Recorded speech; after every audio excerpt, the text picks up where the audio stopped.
Friends, bakes and ട്രീറ്റ്സിൻ്റെ പുതിയൊരു എപ്പിസോഡിലേക്ക് എല്ലാവർക്കും സ്വാഗതം. ഇന്ന് ഞാനിവിടെ വന്നിരിക്കുന്നത് ഒരു സ്വീറ്റ് ഡിഷുമായിട്ടാണ്, ഡ്രാഗൺ ബൈറ്റ്സ്. അതെങ്ങനെയാണ് ഉണ്ടാക്കുന്നത് നമുക്ക് നോക്കാം. അപ്പോൾ നമ്മുടെ പുതിയ ഡിഷായ ഡ്രാഗൺ ബൈറ്റ്സിൻ്റെ ഇൻഗ്രീഡിയൻസ് എന്തൊക്കെയാണെന്ന് നമുക്ക് നോക്കാം.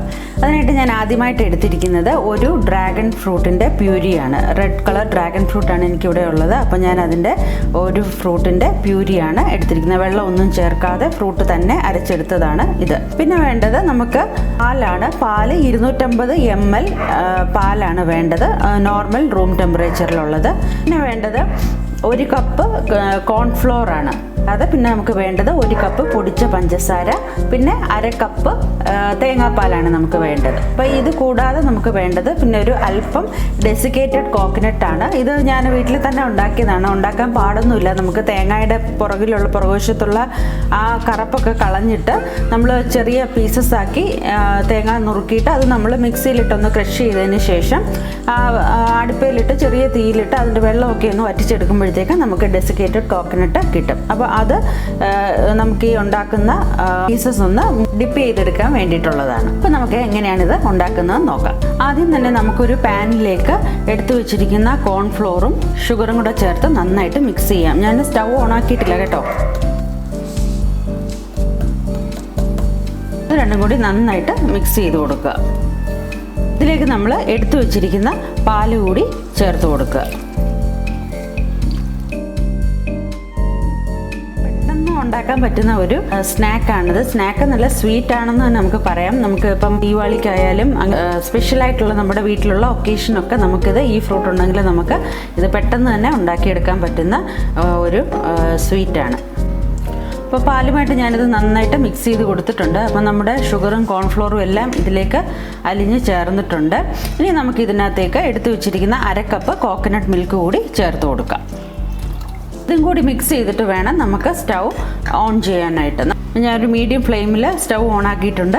അപ്പോൾ ഇതൊന്ന് ബോയിൽ ആവുന്നത് വരെ നമുക്കൊന്ന് വെയിറ്റ് ചെയ്യാം. അപ്പോൾ ഇടയ്ക്കിടയ്ക്ക് ഒന്ന് ഇളക്കി കൊടുക്കണം. കാരണം നമ്മൾ കോൺഫ്ലോർ ഇതിൽ ആഡ് ചെയ്തിട്ടുണ്ട്. അതുകൊണ്ട് പെട്ടെന്ന് ഇത് കുറുകാൻ ചാൻസ് ഉണ്ട്. അതുകൊണ്ട് നമ്മൾ ഇടയ്ക്കിടയ്ക്ക് ഇളക്കി കൊടുത്തുകൊണ്ടേ ഇരിക്കണം. ഡ്രാഗൺ ഫ്രൂട്ട് എന്ന് പറഞ്ഞാൽ നല്ല ഹെൽത്തി ആയിട്ടുള്ള ഒരു ഫ്രൂട്ടാണെന്ന് എല്ലാവർക്കും അറിയാമല്ലോ. ആൻറ്റി ഓക്സിഡൻറ്റ് റിച്ച് ആയിട്ടുള്ളതും എല്ലാ പേഷ്യൻസിനും എല്ലാ ആൾക്കാർക്കും കഴിക്കാവുന്ന ഒരു ഫ്രൂട്ടും കൂടെയാണ് ഡ്രാഗൺ ഫ്രൂട്ട് എന്ന് പറയുന്നത്. അതിന് അധികം മധുരവുമില്ല, അധികം പുളിയുമില്ല, അങ്ങനത്തെ ഒരു ഫ്രൂട്ടാണ്. അപ്പോൾ അത് നമ്മുടെ ഇവിടെ നോർമലി 2 വെറൈറ്റിയിലാണ് നമുക്ക് കിട്ടുക. ഒന്ന് വൈറ്റ് അല്ലെങ്കിൽ ഒന്ന് റെഡ്. അപ്പം ഇൻ കേസ് നമുക്കിത് ഉണ്ടാക്കാൻ റെഡ് ഇല്ലെങ്കിൽ പോലും നമുക്ക് വൈറ്റ് വെച്ച് വേണമെങ്കിലും ഉണ്ടാക്കാം. അപ്പം കളർ വേണം എന്നുണ്ടെങ്കിൽ നിങ്ങളൊരു ടോപ്സ് റെഡ് കളർ അതിലേക്ക് ചേർത്താൽ മതിയായിരിക്കും വൈറ്റിലേക്ക്. ഇപ്പം റെഡാണ് നമ്മൾ എടുക്കുന്നതെങ്കിൽ നമ്മൾ കളർ ഒട്ടും ചേർക്കേണ്ട കാര്യമില്ല.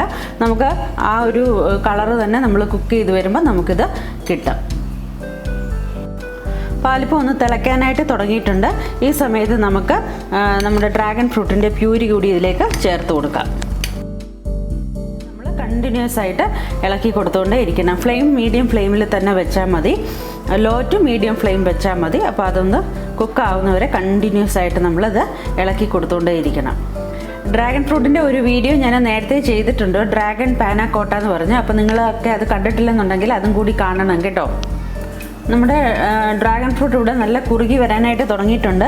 അപ്പോൾ ഈ സമയത്ത് നിങ്ങൾ കണ്ടിന്യൂസ് ആയിട്ട് തന്നെ ഇളക്കി കൊടുത്തുകൊണ്ടേ ഇരിക്കുക. കട്ട കെട്ടാതെ നല്ലപോലെ തന്നെ ഇളക്കി കൊടുത്തുകൊണ്ടേ ഇരിക്കുക. അപ്പോൾ ഇതൊരു പാൻ്റെ സൈഡിൽ നിന്ന് വിട്ട് വരുന്ന ആ ഒരു പരുവം വരെ നമുക്കിത് ഇളക്കി കൊടുത്തുകൊണ്ടിരിക്കണം.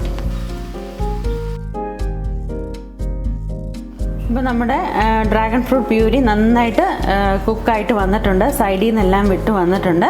ഇനി നമുക്കിത് ഫ്ലെയിം ഓഫ് ചെയ്തിട്ട് നമുക്ക് ഒരു ബൗളിലേക്ക് നമുക്ക് മാറ്റാം. ഞാൻ നമ്മുടെ ഡ്രാഗൺ പ്യൂരി സെർവ് ചെയ്യാനുള്ള ബൗളിലേക്ക് അല്പം ഗ്രീസ് ചെയ്ത് കൊടുക്കുകയാണ്. എന്നിട്ട് വേണം നമുക്ക് പ്യൂരി ഇതിനകത്തേക്ക് സ്പ്രെഡ് ചെയ്യാനായിട്ട്.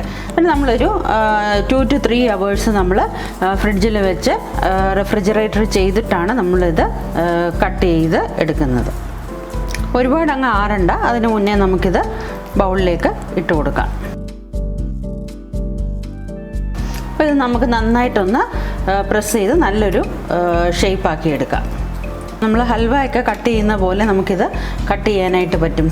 അപ്പം ഒരു സ്പൂൺ ഉപയോഗിച്ച് ബൗളിൻ്റെ എല്ലാ വശത്തേക്കും ഇത് സ്പ്രെഡ് ചെയ്ത് കൊടുക്കുക. നന്നായിട്ടൊന്ന് സ്പ്രെഡ് ചെയ്തെടുത്തിട്ടുണ്ട്. ഇനി ഇത് നമുക്ക് ഫ്രിഡ്ജിൽ വെച്ച് തണുപ്പിച്ചെടുക്കാം. ഒരു 3 hours നമുക്ക് വെക്കാം.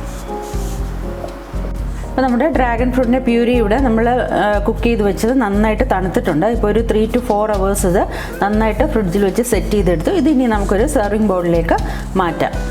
ഇനി നമുക്കിതിനെ ചെറിയ പീസസ് ആയിട്ട് കട്ട് ചെയ്യാം. ഓരോ പീസസും നമുക്ക് ഡെസിക്കേറ്റഡ് കോക്കനട്ടിൽ മുക്കിയെടുക്കാം.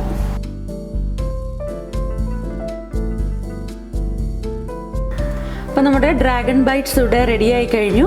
അപ്പോൾ ഇത് വളരെ ഹെൽത്തി ആയിട്ടുള്ള ഒരു സ്നാക്കാണ്. അതേപോലെ നമുക്കിത് സ്വീറ്റായിട്ടും നമ്മുടെ എന്തെങ്കിലും ഒക്കേഷൻ ഉണ്ടെങ്കിൽ നമുക്കൊരു സ്പെഷ്യൽ സ്വീറ്റായിട്ട് നമുക്കിത് ഉപയോഗിക്കാൻ പറ്റും. അപ്പോൾ ഇത് നിങ്ങളെല്ലാവരും വീട്ടിൽ ട്രൈ ചെയ്ത് നോക്കണം. അപ്പം വീണ്ടും അടുത്ത വീഡിയോ ആയിട്ട് വരുന്നവരെ ബൈ.